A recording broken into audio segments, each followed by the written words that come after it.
On the show tonight, a two-time Oscar-winning actor, star of so many brilliant films, including my favourite ever comedy, Big. Oh, I wish I was big. I wish I was big. I wish I was big. I wish I was... Ow! Ow! Hello! Hiya! Hiya! Hey, let's start the show!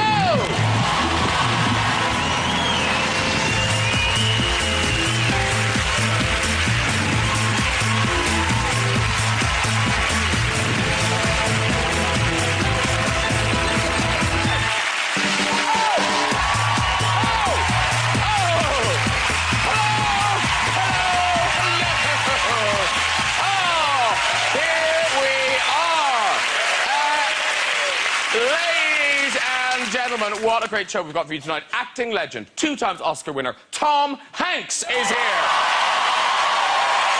Yes, he is. British comic turned Hollywood star Simon Pegg is here. Yes. And American X Factor beauty Nicole Scherzinger is here. Yes. And, of course, Nicole is one of the judges on the new series of American X Factor. Well, she was when we recorded this show. By now, she could be fired, rehired, entered as a contestant. We really don't know. We don't know. We do know she's going out with Formula One driver Lewis Hamilton, though, don't we? Yes. Oh, there's Lewis, a man whose sole purpose in life is to come first. Yeah.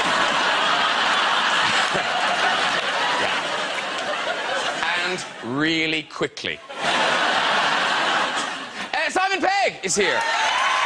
Simon, of course, recently starred as Scotty in the new Star Trek movie. That's where the crew of the Enterprise travel where no man has gone before.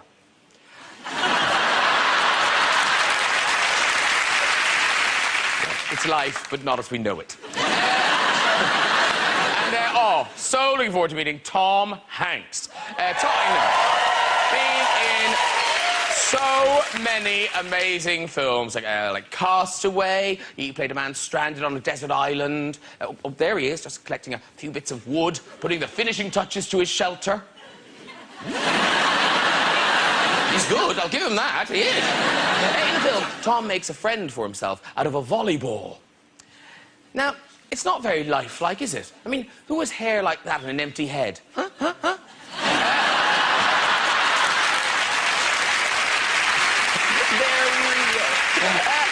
But of course, Tom also starred in the epic World War II movie, Saving Private Ryan.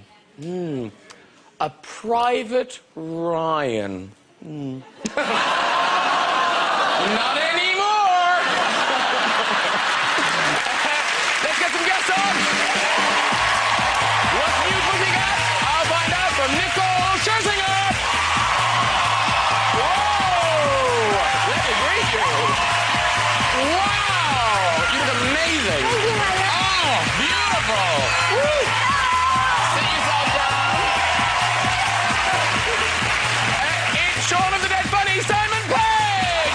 Hey! Hello, sir. How are you doing? Really lovely to see you. Oh, Simon. And you simply have no problem with this guest. It is Mr. Tom Hanks!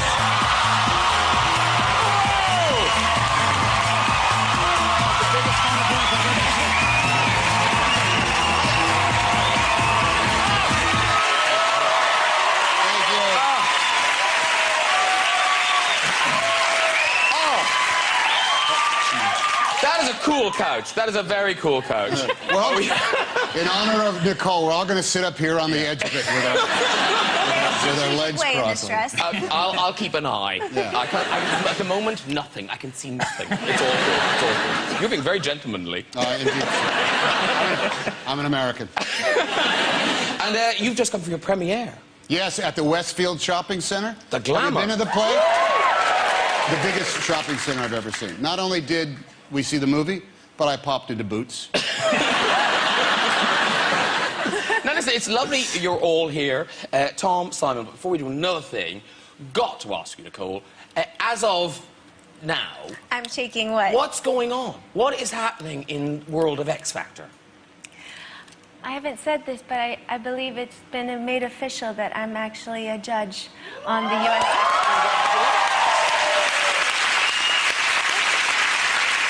Do they keep you in the loop, or are you kind of finding out along the rest of us? I'm kind of finding out along the rest of us as well. I mean, it's kind of crazy when you get a phone call and you read it in the paper first, but, you know, I was the host of the US X Factor, and now I'm having this amazing opportunity to be the judge now. Yeah. If you eat a bad salad from Germany, you'll be the most famous person in the world. I'm Steve with Ryan Giggs. Yes.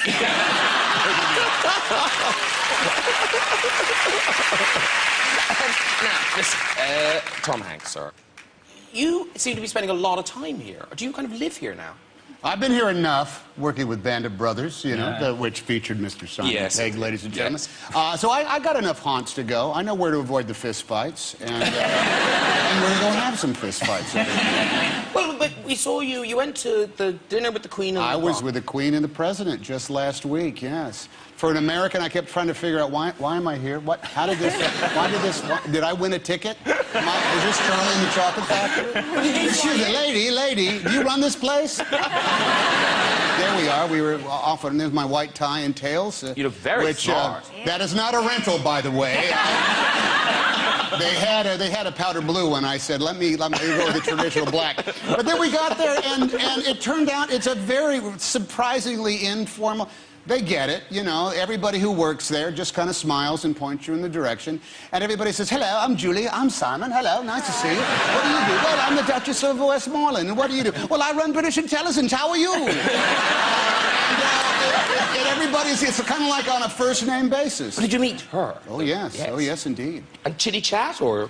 I talked about doing Shakespeare when I was, that was how I got my start in the United States, doing Shakespeare. And we compared notes on that. She did say this, we love to go to the theater. I'm not going to do an imitation of the Queen. So if I fall into that, you cut it. You cut it. You take it out of the show. And she said, we love going to the theater. And my sister, oh, we love to go to the theater. And my sister could go to the theater and hear a song once and then come home. And I said, play it on the piano? And she said, yes. One moment with Her Majesty, who used to call Her Majesty first, and then you call ma'am. But now, weirdly, there's been a lot of that, because you've met the Queen, Simon, haven't you? I did. I met her recently, yeah. I met her at the Narnia premiere, and she... I thought I broke her, to be honest. I thought... the Queen has never had to worry about the awkwardness of starting a conversation. She's never had an embarrassing pause, because she always must speak first. So she takes as much time as she wants to do that. So she came up to me. I was standing next to young Joe McElderry, the X Factor winner. Aww. And she said, and you're a musician? To him. Well, someone whispered that he was in her ear. And then she came up to me and she went... And I was just waiting for her to speak, and I swear it was like 30 seconds, and I started to bead sweat. And then she just went, and what do you do? Like that, and I almost hugged her, because I thought, thank God, you're still with us. And then... but then the brilliant one was Philip came by, and he... Because I played a mouse in Narnia, did the voice of a mouse, and someone told him what I was doing, and he said, when did you realise you had the voice of a mouse? I suddenly thought, you think I was cast because I have a naturally mousy voice. You thought I have some sort of disability that has given me an accent to it. But I made her cry. I have it on good authority that at the end of Narnia there's a very sweet moment with Reepicheep the mouse. He does this very moving thing, and the Queen was, I swear to God, sitting maybe 5 seats down from me wearing 3D glasses, which is a sight to behold, to see the monarch in 3D glasses. And they weren't even gold on a stick, they were just plastic... Buddy Holly-style 3D glasses, and she dabbed her eye with a tissue. You actually thought the Queen was going to have gold 3D glasses? Dude, it is so lifelike. I don't think that's going to happen. And Nicole, you haven't met the Queen, but you did. You and the Pussycat Dolls performed for Prince Philip and Camilla. You were shocked by that Prince picture. Charles. Yeah. I say Prince Charles and Camilla. Yes. What song did you choose to perform in front? Ooh, that's a good question. I think we performed I Hate This Part. No. Really? We did? No. You got up in front of Prince Charles and Camilla and sang Don't You Wish Your Girlfriend Was Hot Like Me. Wow. we got a ball. We were backstage laughing so much. It's an empowering song. Back into the United Kingdom. We were just giving. But now, Tom Hanks, sir, you've got a new movie out that you just went to the premiere of. Yes, indeed. Which I know is very close to your heart. But before we do, we just have to spend a few minutes, because you're here and you haven't been on the show, just to marvel at your career. For sure. It is an amazing. No, you know, most successful actors, their box office is kind of, in millions. Over $8 billion. Your movies. Really? That's news to me. Hey. All right, then. All right. And why did I have to pay for this suit? But isn't that's like a country. That's extraordinary. That's like a successful country. I could secede. You get it? Yeah. You could be king of somewhere. Then I could ask you to come and sing My Girlfriend is Hot Like You. What's your wish? The Sleeps in Seattle, Philadelphia, Forrest Gump, Apollo 13, all the 3 Toy Stories. Yes. It's amazing. Yeah, it's been And fun. when you look back, is there one that you kind of you think, that's the one I'm really happy I said yes to? Well, there's some. I got to tell you, when we did Apollo 13, it was the first time I was only with 2 other guys for like most of the movie. And I have to tell you, you might have noticed this on some, Band of Brothers. When 3 guys are making the movie, the jokes become so filthy as of lunchtime of the first day of shoot. And I got to tell you, Kevin Bacon and Bill Paxton, who were in the capsule with me, know the foulest joke. And we were trying to out-foul and out-gross each other, And that's how we spent most of our trip to the moon, saying, all right, a guy is hunting and a bear comes into his trip. And then you just go from there. Big trouble. And in your first kind of big movie, Splash, I mean, that must have been a really horrible job, all the underwater scenes. Well, that was, it was kind of, there was no way, everybody said, how did you shoot those underwater scenes? Well, we jumped in the water, and we down and held our breath, and then we shot it. It's amazing how they did that, no special effects. But we had to learn how to scuba dive, and because I'm in clothes, there was always an air tank, somewhere up there, because we're in about 30 feet of water. But they had this underwater phone booth that was weighted down with a dome on the bottom of the ocean down in the Bahamas, and the dome was filled with water.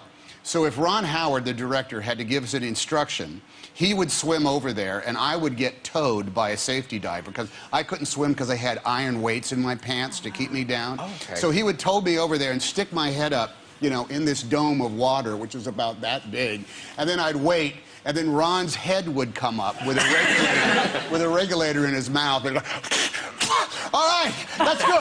That's good. If you could just have more wonder. I need to have the eyes open a little bit more, and don't look like you're out of breath. All right? All right. And then it's literally a director.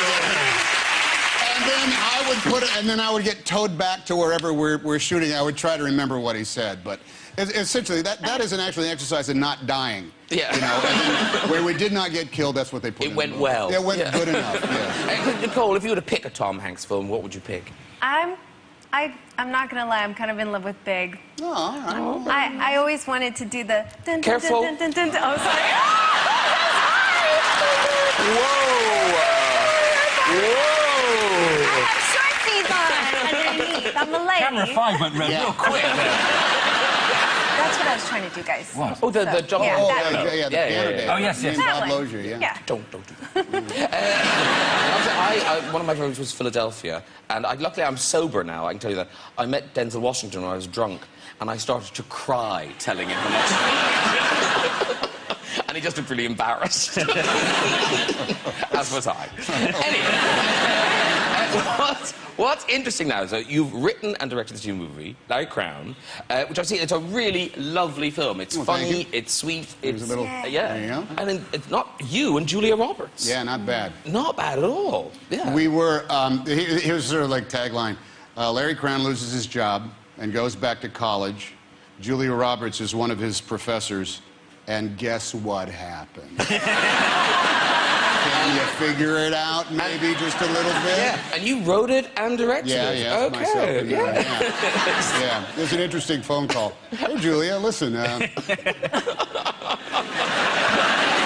it or not, this is a business call.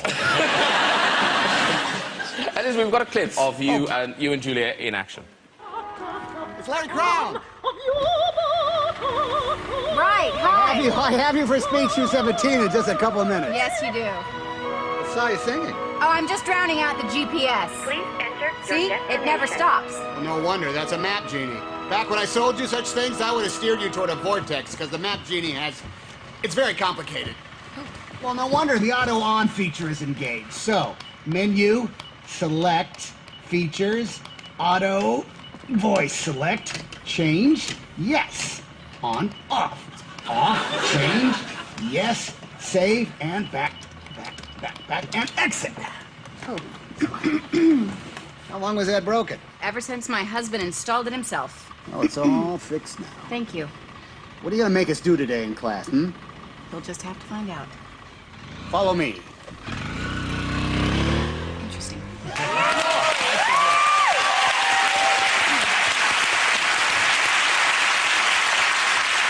I predict every man in the UK will want to start wearing one of those helmets. Because if you can land Julia Roberts wearing a helmet as stupid as that, you must be one charming...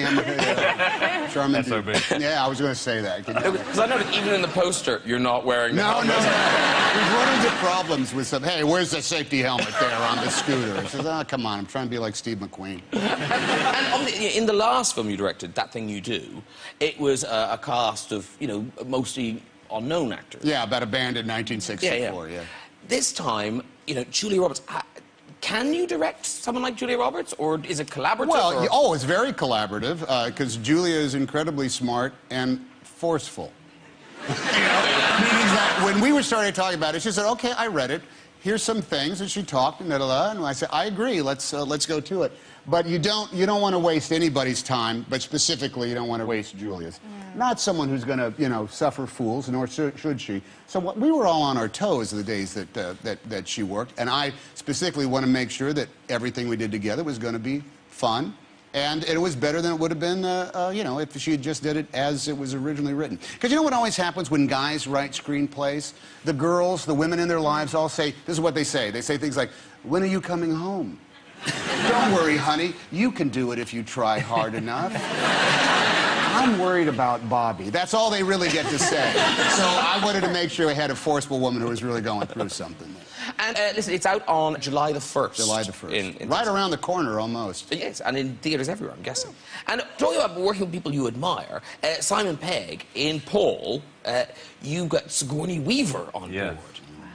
And you are a genuine Sigourney Weaver fan. I was, yeah. In fact, I used to do a bit of stand-up and had a routine about Sigourney, and it's very odd to be, as much as it is to be saying this to you now, about your film. She's awesome. I mean, she's so... it's still an incredible beauty, and Nick Frost and I were just sort of like, when she came on set, it was like the Queen coming on set. How did you get her? We just sent her the script, and she liked it. And she was our dream casting. Well, why not? Let's just send it to her and see what she says. And we got 2 weeks later, yeah, she's going to do it. So she came on set, and Nick and I were like, hi, how you going? Hi. And she was sat on her own on set in the evening, and Nick and I sort of went over and, do you want to come over and hang out with us? We're sitting over here. But, she was so lovely. And hadn't you written a poem about her? I did write a poem about her. In my stand-up, I wrote a poem about her, but... what words rhyme with Sigourney? Horny, of course.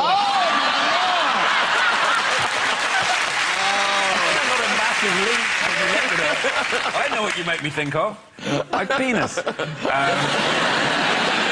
And talking about Paul, we must mention it further, because it is now available in Blu-ray, DVD, and digital copy. Yes. Yeah, there it is. There it is. It's in shops 13th of June. Yes, comes out on 13th of June. 13th. It seems so quick. And it came out in February, and it's so quick nowadays, isn't it? The turnaround to DVD is so fast. It used to be like 5 years or something, and now it's 3 months.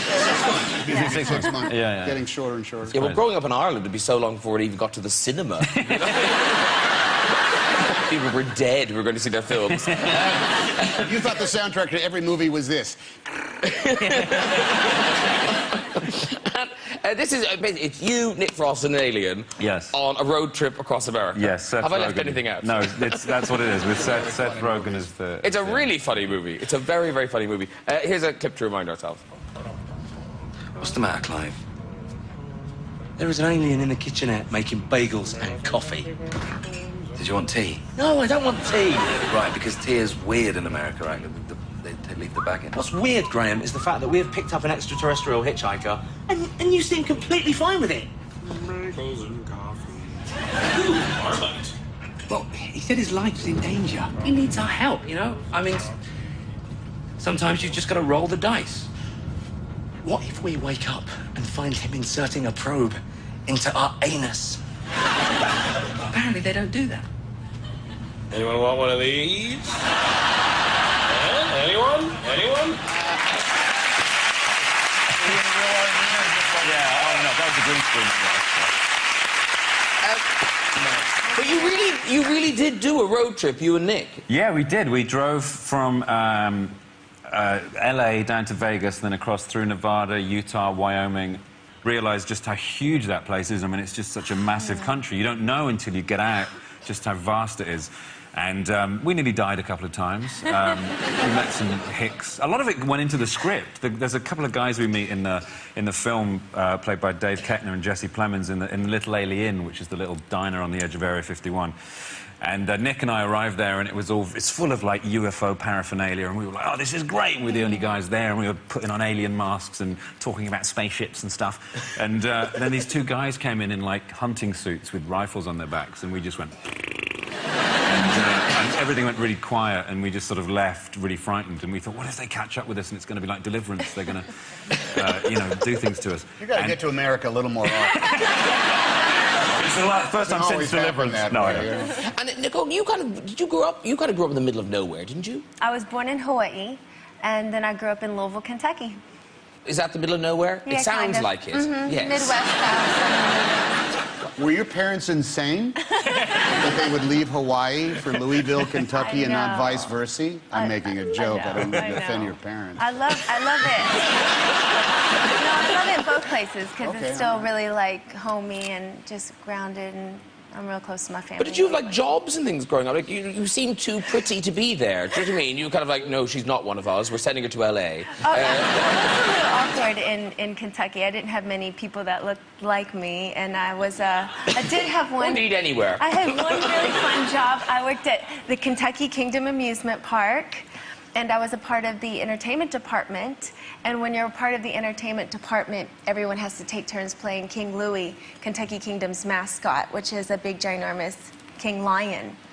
So I played King Louie. So they put you in a full lion suit? Yeah.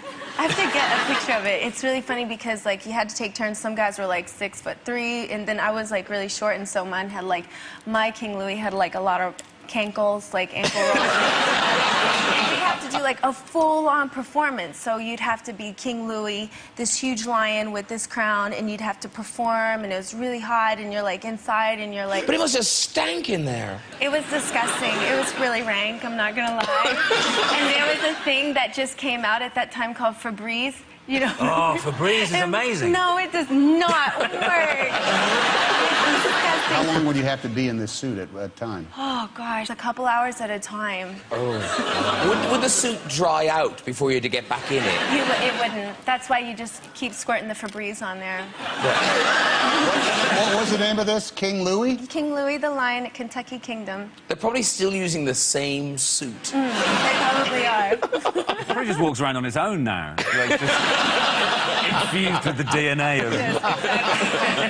The bacteria is taking over. It has a life of its own. Yeah. Now, back to science fiction, because you've been in fantasy, and obviously you're in Apollo 13, but you've never been in a kind of science fiction film, per se. No, not per se, no. Not something with ray guns or... I mean, when my entire family went and worshipped at the feet of Star Trek, all I could say, Those guys are having so much fun. Look at those phasers, man. Oh, geez, they get to go on the... Oh, he gets to sit in that chair. He gets to sit in the comm. He gets to run the Enterprise. Oh, man. How come I can't do that? I never get to. What a jip. We're doing more, you know. Well, I'm going to... When the Romulans make friends, when they have the, let me play a peaceful Romulan, man. I think that'd be fun. Because you are a genuine big science fiction fan, aren't you, Simon? So, when you got the call for Star Trek, you were genuinely excited. We've got a picture that you took of yourself trying on the costume. Oh, you can see that, the phone hands there, like that. It's like taking my own... Do you like Star Trek? Yeah. Do you? Mm-hmm. You don't have to say that. I like the ears dudes and stuff, yeah. Yeah, ear dude suggests not a huge fan. Even I can stretch to Spock. The ear dude. The ear dude. You were doing so well. The ear dude in the rocket ship and the Martians. You really dig that stuff. Yeah. But no, you love Star Trek. I grew up watching it. It was on every night at 6 o'clock. And we'd have competitions to see. I'd be on the phone with my buddy at his house, and we'd be both have it on Channel 2. It was on at 6 o'clock. We'd have a competition to see who could scream out the episode the soonest. Yeah. Well, now, listen, we alerted each of you to the fact that you are both Star Trek fans. And I believe you've both prepared some Trekkie trivia questions. So, Nicole, if you want to pop the kettle on, I'll be tidying my desk. Simon, have you got your questions? I have. Tom? Oh, I left. I'm sorry. I left them in my dressing room. Very good. Oscar winning. If only there was some way to transport you there quickly. Hey, wait a minute. The guy who plays Scotty might know how to get my body broken down into molecules, transported to the dressing room and back, and I could get the questions that way, perhaps. I have some experience of matter transfer. In fact, I've taken the liberty of bringing with me my own personal transporter. Wow. So let's just energize.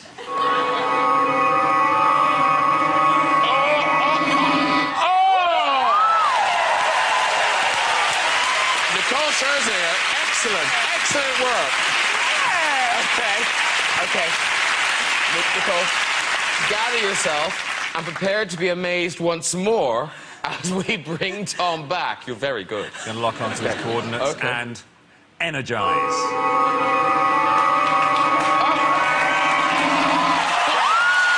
Got it. That's close. It sort of diminishes the film, doesn't it? I don't know. You English talk shows are way advanced. They can't even do that on Leno. No.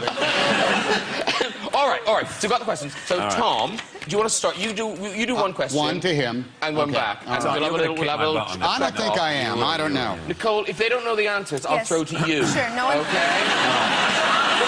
Don't ask me anything. Question number one. Okay.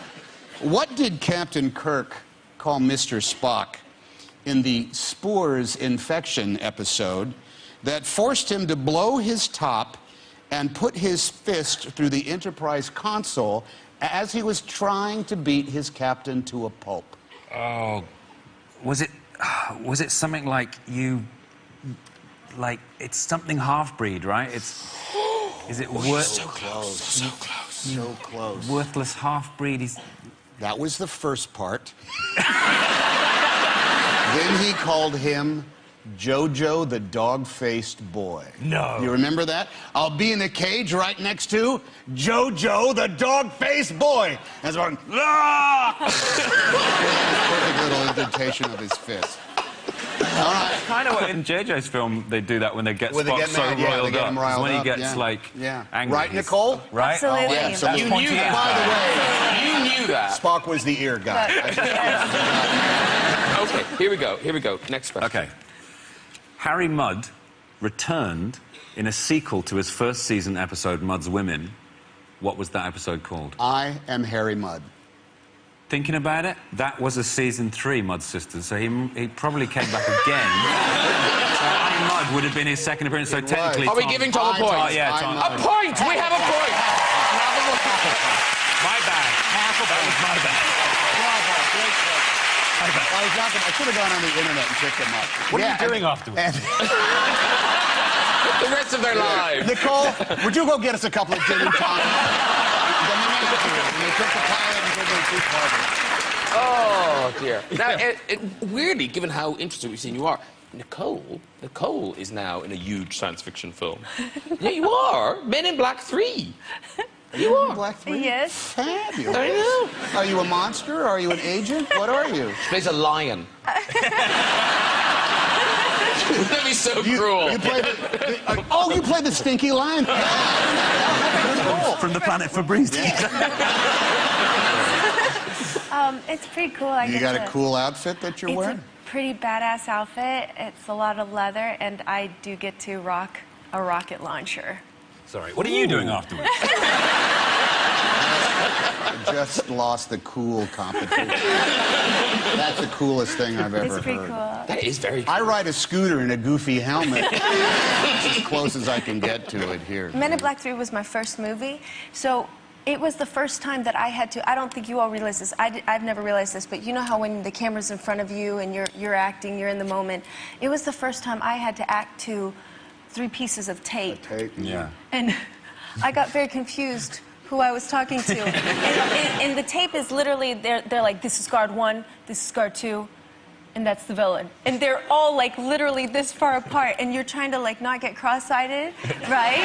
It was really confusing, and then try to like really be in the moment, and you're like, oh, I've got to give it my all right now. I'm living, I'm here, we have a really I'm hard cross-eyed. job. Yeah, It's really- you know, I find that not everybody can do it. You know, it's not all autographs and sunglasses. You keep it up, you'll be able to keep those tapes separate in your head. You're gonna get it. Am I wrong? No, you'll figure it out. You're a talented young lady, you're going far. And Simon, with zombie films, like Shaun of the Dead, where does that is that in the horror genre or the science fiction genre? It's horror, yeah. I mean, it's very much a horror film. In America, we were confused by this poster. Do you know why? Oh, really? Why? Why? Well, Americans don't know what a cricket bat is. Oh, yes, yeah. You were saying, why is that guy attacking zombies with a pizza? What is that about? We did So not many people know. say, they call it a cricket paddle, which is always weird in America. And given that, you know, it's a low-budget British film, and yet the excitement, because you did end up with your own action figure. Wow. No, it's a really cool one, too. Now, Yeah. I think, is it on now? I think it's on. That Does actually it looks do like something? you. Yeah, Yeah. If you get cornered, bash him in the head. That seems to work. Is that you? Yes, I mean, it is. obviously that's you. That's straight from the film. These Yeah, are- yeah. Because we were having some debate in the office, because we have a Woody doll. Ah. Now, is this... You listen to this. Ha ha! Boy, am I glad to see you. Is that you? No, it's my brother Jim. Is it really? Is it, that's so weird, 'cause we were on the internet, somebody said that, and we kind of, oh, that just sounds like a load of old rubbish. No, it's my brother Jim. They have so many... There's a snake in my boot. There's a snake in my boot. There are so many computer games and video things, and Jim he works on those all year long. And they said, you don't want to do this. He said, no, get my brother Jim, you know, he'll do it. So that's my brother Jim. I genuinely thought that was an urban myth, but it No, really... it's it true. really- okay. Absolutely true. And animation films, I would think, well, that sounds easy. But then I read it's really hard work for you, anyway. Well, it's fun work because the people are great, but it is very, very hard. Particularly Woody, because Woody is always like yelling, and he's always, you know, he's always doing that. And the way it works, they start working on it, and it takes about 4 years for them to start animating it and get to the final product. So about every 6 months, you go into a recording studio. But you face the booth. The screen is behind you. It's because it's on the lots. And you face the booth. And in the booth are these heads that look like judges at the Olympics, you know? They're just back, and they're in a soundproof, you can't hear them, but they can hear every word you say. So you got a scene where you have to say something like, you're standing, And you have to do 18 variations of something like this. Buzz, if we don't get back there, I'm gonna go absolutely berserk! That's what you have to do. And you do it every kind of way you possibly can until your diaphragm is busted, your throat is raw, you spit all over the copy, and it's your 4th hour of doing this. And when you go, yeah, we're gonna go berserk! And then you look at the people in the booth, and they're all going...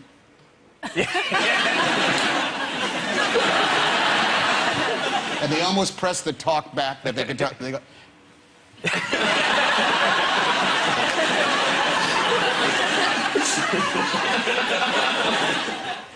Hey, Tom, that was great.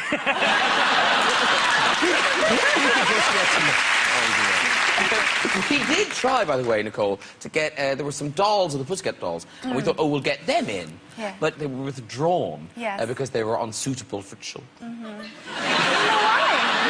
Why didn't they just sell them somewhere else? They would have gone like hotcakes. Come on. Come on. Now, you are very shortly going to be performing your new single, right there, from first solo album, Yes. Killer Love. And is it lovely being solo now? I miss the girls, obviously, because we were kind of like this whole girl gang, this force to be reckoned with when we were on stage together. But I grew up on the stage, and I love it, so I'm having a great time. And I say solo, but actually on this track, I mean, 50 Cent isn't here tonight, is he? You'd have told us. So he's on the track. No, but Tom Hanks in. Okay. Oh, yeah. I'm calling 50, not 50. Yeah, I call him 50, but everyone over here calls him 50 with the 2 Ds. Most of us who know him call him Fitty, but... No, but I think because certain Americanisms sound really weird in a British accent, like, in the same way 50. that... Yeah, 50. Hello, 50. It just... So they say 50. Yeah, because you feel more American, more street, you know? Wouldn't they call him 50p over here?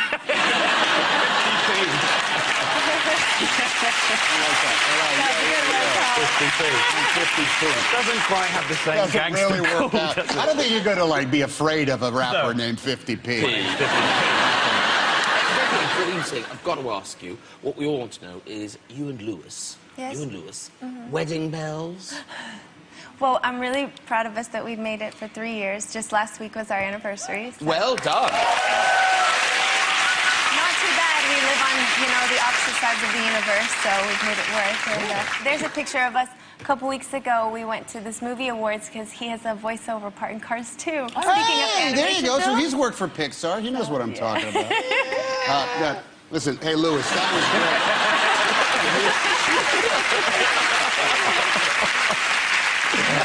Nicole, it is time for you to sing. So if you'd like to go over and get ready and join your band. All right. Off she goes. Step careful. the band. Excellent. Very good. Very shortly, we will be hearing this week's stories in the famous red chair. But first, singing right there, it is Nicole Scherzinger.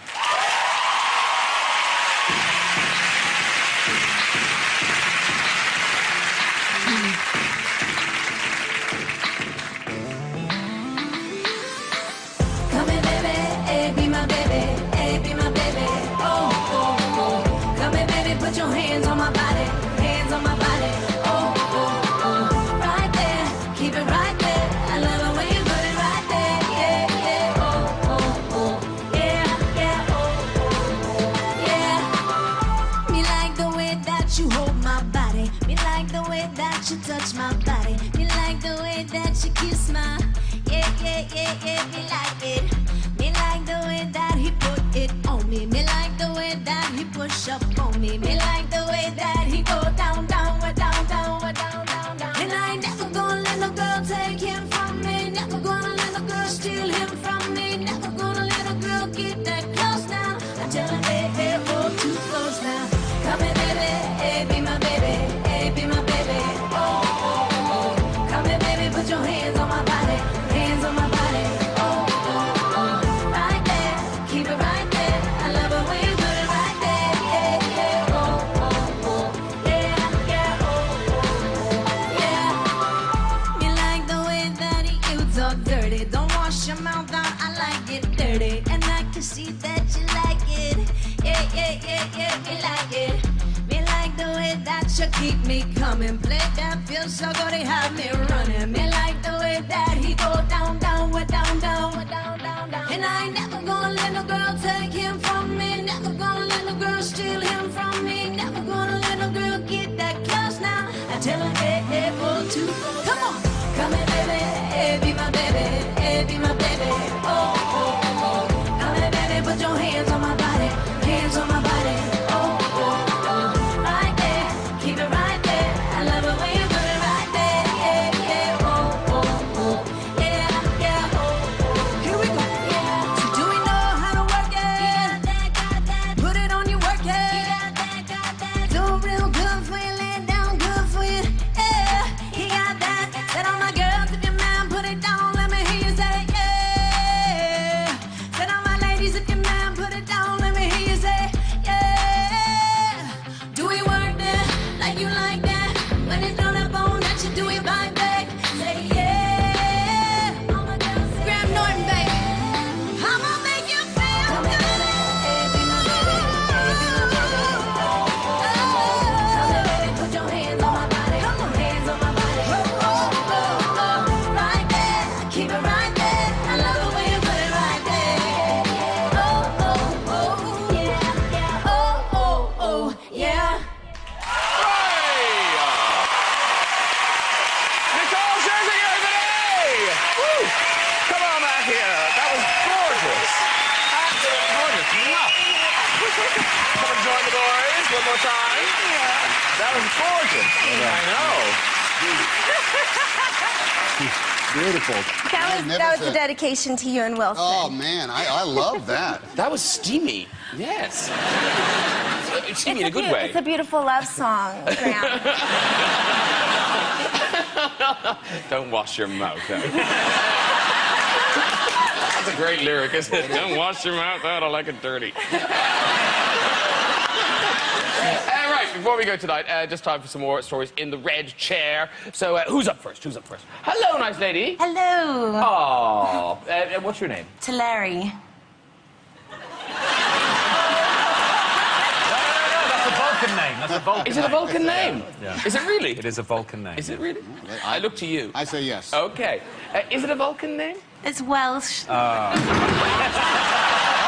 Lord. See, I should have trusted my first instinct. Did you just flip that lady off that chair? I give up, man. Three of you have done very well tonight. All right. Okay, one more. Oh, hello. What's your name? My name's Andy. It's Andy. Andy. It's Andy. And what do you do, Andy? I'm a student nurse. He's a student nurse. Okay. Yay! Nothing, Andy. A student nurse. All right, off you go with the story. Right, OK. So I was on a night out with some friends, and I went to this nightclub, and I was a bit tipsy, saw a podium, thought, well, I'll have a bit of that. So anyhow, I get up on this podium, I'm dancing around, and I notice this wire hanging down from the ceiling. So I thought, aye, I'll incorporate this into my little dance routine. So anyhow, not realising it was actually a live wire, at one point, the wire comes into contact with my tongue stud. I electrocute myself. Blue sparks come out of my mouth. Blow a fuse. The whole lights go out in the club, and all the music just goes. Wow.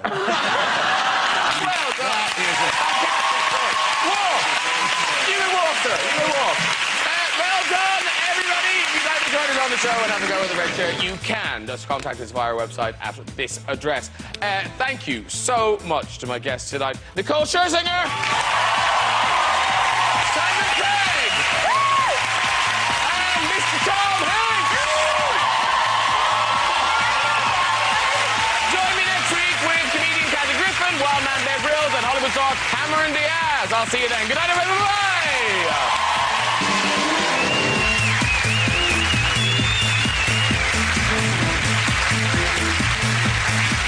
Shia LaBeouf is a bad boy who's about to get payback in our thriller Disturbia. That's at 11:30 after those all-important lottery numbers.